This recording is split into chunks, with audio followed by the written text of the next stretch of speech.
TNPSC தேர்வுக்காக படிச்சிட்டு இருக்கிற எல்லா நண்பர்களுக்கும் வணக்கம். அடுத்த கொஞ்ச நேரத்துல உங்க தேர்வுல வெற்றி பெற ரொம்பவே உதவ போற மிக முக்கியமான நடப்பு நிகழ்வுகளை நாம ஒன்னா சேர்ந்து பார்க்க போறோம். ரெடியா இருங்க. குறிப்பா விழுப்புரம் எய்ம் டிஎன்பிஎஸ்சி அகாடமியோட ஆஸ்பிரண்ட்ஸ்க்கு ஒரு ஸ்பெஷல் வெல்கம். இந்த தொகுப்பு முழுக்க முழுக்க உங்களோட வெற்றிக்காக தான் ரெடி பண்ணிருக்கோம். சரி, வாங்க ஆரம்பிச்சிடலாம். ஓகே, இன்னைக்கு நாம என்னென்னலாம் பார்க்க போறோம்னு ஒரு சின்ன ஓவர்வியூ. தமிழ்நாட்டு செய்திகள்ல ஆரம்பிச்சு நேஷனல் இன்டர்நேஷனல்னு எல்லா முக்கியமான டாபிக்ஸையும் ஒன்னொன்னா கவர் பண்ண போறோம். இந்த ஆர்டர்ல போனா நீங்க நோட்ஸ் எடுக்கிறதுக்கு ரொம்பவே ஈஸியா இருக்கும். சரி, முதல்ல நம்ம மாநிலம் தமிழ்நாட்டுல இருந்து ஆரம்பிக்கலாம். எக்ஸாம்ல நேரா கேட்க வாய்ப்பு இருக்கிற ரொம்ப முக்கியமான நியூஸ் என்னன்னு இப்ப பார்க்கலாம். முதல்லயே ஒரு சூப்பரான பெருமையான நியூஸ். நீதி ஆயோக் வெளியிட்ட எக்ஸ்போர்ட் ப்ரிப்பேர்ட்னஸ் இண்டெக்ஸ் 2024ல தமிழ்நாடு 2வது இடத்தை பிடிச்சிருக்கு. அதாவது ஒரு ஸ்டேட் ஏற்றுமதிக்கு எந்த அளவுக்கு தயாரா இருக்குன்னு பாக்குறது தான் இந்த இண்டெக்ஸ். இதுல நம்ம தமிழ்நாடு ஒரு பெரிய பாய்ச்சலையே நிகழ்த்தியிருக்கு. சரி, இது எக்ஸாம்க்கு ஏன் இவ்ளோ முக்கியம்னு கொஞ்சம் விரிவா பார்க்கலாம். ஆமாங்க, இது சாதாரண விஷயமே இல்ல. வருஷக்கணக்கா ஏற்றுமதியில முன்னாடி இருந்த குஜராத்தையே நம்ம பின்னுக்கு தள்ளிட்டு இப்போ 2வது இடத்துக்கு வந்திருக்கோம். மகாராஷ்டிரா முதல் இடத்துல இருக்கு, தமிழ்நாடு 2வது இடத்துல. இந்த புது ரேங்கிங் ரொம்ப ரொம்ப முக்கியம், நல்லா ஞாபகம் வச்சுக்கோங்க. தமிழ்நாட்டோட இந்த வெற்றிக்கு பின்னாடி இருக்கிற பெரிய காரணம் என்ன தெரியுமா? நம்மளோட எலக்ட்ரானிக்ஸ் துறை தான். நம்மவே முடியாத அளவுக்கு வெறும் 3 வருஷத்துல 414% வளர்ச்சி. இதனால இப்போ செல்போன் மாதிரியான எலக்ட்ரானிக்ஸ் பொருட்கள் ஏற்றுமதியில நாம தான் இந்தியாவுக்கே நம்பர் 1. அது மட்டும் இல்ல, நம்ம காஞ்சிபுரம் மாவட்டம் இந்தியாவிலேயே 2வது பெஸ்ட் ஏற்றுமதி மாவட்டமா வந்திருக்கு. இது ஒரு பெரிய சாதனை. பொருளாதார வளர்ச்சி ஒரு பக்கம் முக்கியம்னாலும் நம்ம சுற்றுச்சூழலை பாதுகாக்கிறதும் நம்ம கடமை தானே. சரி, இப்போ இயற்கையோட சமநிலைய பாதுகாக்கிறதுல ஒரு முக்கியமான பங்கு வகிக்கிற ஒரு உயிரினத்தை பத்தி பார்க்க போறோம். அது என்னென்ன கெஸ் பண்ண முடியுதா?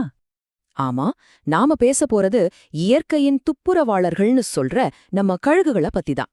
ஒரு பெரிய பிரச்சனை என்னன்னா, மாடுகளுக்கு போடுற டைக்ளோஃபினாக் மாதிரியான வலி நிவாரணி மருந்துகள் அந்த மாடுகள் இறந்த பிறகும் அதோட உடம்புல இருக்கும். இதை சாப்பிட்ற கழுகுகளுக்கு கிட்னி ஃபெயிலியர் ஆகி மொத்தமா அழிஞ்சு போற நிலைமை உருவாகுது. இதை தடுக்கிறதுக்காக தான் நம்ம தமிழ்நாடு அரசு இப்போ வல்ச்சர் சேஃப் ஜோன்ஸ், அதாவது கழுகுகள் பாதுகாப்பான மண்டலங்கள்ங்கிற ஒரு முக்கியமான திட்டத்தை கொண்டு வந்திருக்காங்க. சுற்றுச்சூழல் பாதுகாப்புல இன்னொரு முக்கியமான ஸ்டெப் என்னன்னா, நம்ம மாநில அரசு 100 புது வனப்பகுதிகளை காப்பு காடுகளா அறிவிச்சிருக்காங்க. இதனால என்ன நன்மை? 1, நம்மளோட பல்லுயிர் வளம் பாதுகாக்கப்படும். 2வது, காடுகள் துண்டு துண்டா பிரிக்கப்படுறதால வர்ற மனித விலங்கு மோதல் குறையும். குறிப்பா யானை, புலி மாதிரியான பெரிய விலங்குகள் போற வர்றதுக்கு ஒரு பாதுகாப்பான வழித்தடம் உருவாகும். இந்த அறிவிப்பு 1882 தமிழ்நாடு வனச்சட்டத்தின் கீழே வந்திருக்கு. ஓகே, இப்போ தமிழ்நாட்டு நியூஸ்ல இருந்து தேசிய அளவுல நடந்து சில முக்கியமான விஷயங்களை பார்க்கலாம். இந்தியா முழுக்க என்னென்ன டெவலப்மெண்ட்ஸ் நடந்திருக்குன்னு பார்ப்போம். இது பாருங்க, ஒரு கல்லுல 2 மாங்கா மாதிரி ஒரு விஷயம். ஃபைனான்ஷியல் இன்க்ளூஷன், அதாவது நிதி உள்ளடக்கம், அப்புறம் ரினியூவபிள் எனர்ஜி, அதாவது புதுப்பிக்கத்தக்க ஆற்றல். இந்த 2 இலக்கையும் ஒரே நேரத்துல அடையிற ஒரு சூப்பர் ஐடியா. திரிபுரா கிராம வங்கி இந்தியாவிலேயே முதல் முறையா சோலார்ல இயங்குற ஒரு நடமாடும் ஏடிஎம் வேனை கொண்டு வந்திருக்காங்க. கரண்ட் வசதி இல்லாத ரொம்ப தூரத்துல இருக்கிற கிராம மக்களுக்கு இது ஒரு பெரிய வரம்னே சொல்லலாம். அடுத்து நாம பார்க்க போறது உலக அளவுல நம்ம இந்தியாவோட நிலை என்னங்கிறதான். இன்டர்நேஷனல் ரேங்கிங்ஸ், ரிப்போர்ட்ஸ் இதெல்லாம் எக்ஸாம் பாயிண்ட் ஆஃப் வியூல ரொம்பவே முக்கியம். இப்ப நாம பாக்குறது ஹென்லி பாஸ்போர்ட் இண்டெக்ஸ். ஒரு நாட்டு பாஸ்போர்ட் எவ்வளவு பவர்ஃபுல்னு சொல்ற ஒரு லிஸ்ட் இது. சரி, ஒரு பாஸ்போர்ட்டோட பவர்னா என்ன? சும்மா வீசா இல்லாம பயணம் பண்றது மட்டும்தானா? இல்லவே இல்ல. அது ஒரு நாட்டோட சாஃப்ட் பவரையும் காட்டுது. அதாவது அந்த நாட்டோட கலாச்சாரம், அரசியல் கொள்கைகள் மூலமா உலகத்துல அதுக்கு இருக்கிற செல்வாக்கையும் இது குறிக்குது. சரி, இதுல இருந்து எக்ஸாமுக்கு என்னென்ன பாயிண்ட்ஸ் முக்கியம் நோட் பண்ணிக்கோங்க. இந்தியாவோட ரேங்க் 80. இதனால நாம 55 நாடுகளுக்கு வீசா இல்லாம போகலாம். முதலிடத்துல இருக்கிறது சிங்கப்பூர். ரொம்ப பலவீனமான பாஸ்போர்ட் ஆப்கானிஸ்தான். இந்த 4 பாயிண்ட்ஸும் ரொம்ப முக்கியம். அடுத்ததா நாம சர்வதேச தொழிலாளர் அமைப்பு, அதாவது ILOவோட ஒரு முக்கியமான ரிப்போர்ட்டை பார்க்க போறோம். இந்த ரிப்போர்ட் உலக வேலைவாய்ப்பு சந்தையில இருக்கிற சில சீரியஸான பிரச்சனைகளை பத்தி பேசுது. இந்த நம்பரை பாருங்க, 408 மில்லியன்.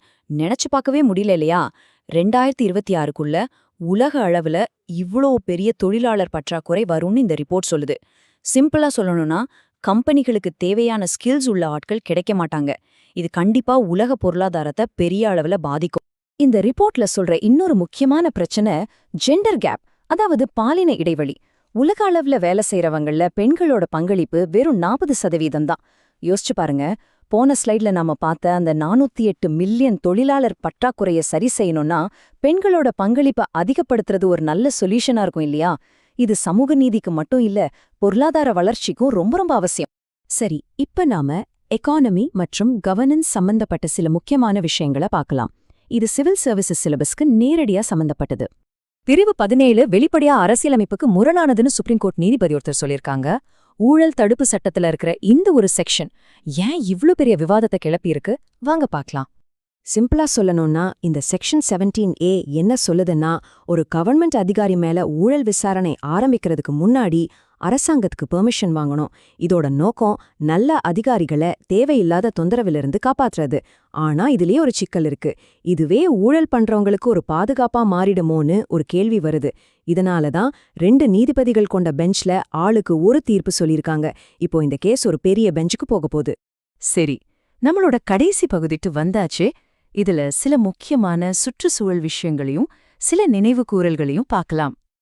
இங்க நாம ஒரு ரியல் ஹீரோவை பத்தி பேச போறோம். அவர்தான் குறிஞ்சி ராஜ்குமார்னு எல்லோராலையும் அன்பா கூப்பிடப்படுற ஜி ராஜ்குமார். நம்ம மேற்கு தொடர்ச்சி மலைகள்ல 12 வருஷத்துக்கு ஒரு தடவை பூக்குற அந்த அதிசயமான நீலக்குறிஞ்சி பூவையும் அது வாழ்ற இடத்தையும் பாதுகாக்கிறதுக்காகவே தன்னோட வாழ்க்கையை அர்ப்பணிச்சவர். ஆனா ஒரு சோகமான விஷயம், இப்போ இந்த நீலக்குறிஞ்சி பூ IUCN ரெட் லிஸ்ட்ல பாதிக்கப்படக்கூடிய ஒரு இனமா பட்டியலிடப்பட்டிருக்கு.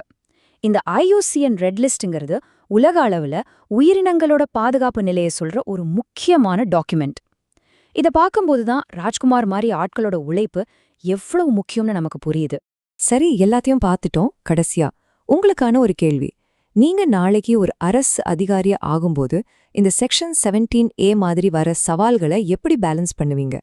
ஒரு பக்கம் நேர்மையான அதிகாரிகளை பாதுகாக்கணும், இன்னொரு பக்கம் ஊழல் பண்ணவங்களை தண்டிக்கணும். இந்த ரெண்டுக்கும் நடுவுல இருக்கிற அந்த மெல்லிய கோட்டை நீங்க எப்படி கையாளுவீங்க? இத பத்தி யோசிச்சு பாருங்க. உங்க தேர்வு தயாரிப்புக்கு என்னோட மனமார்ந்த வாழ்த்துக்கள்.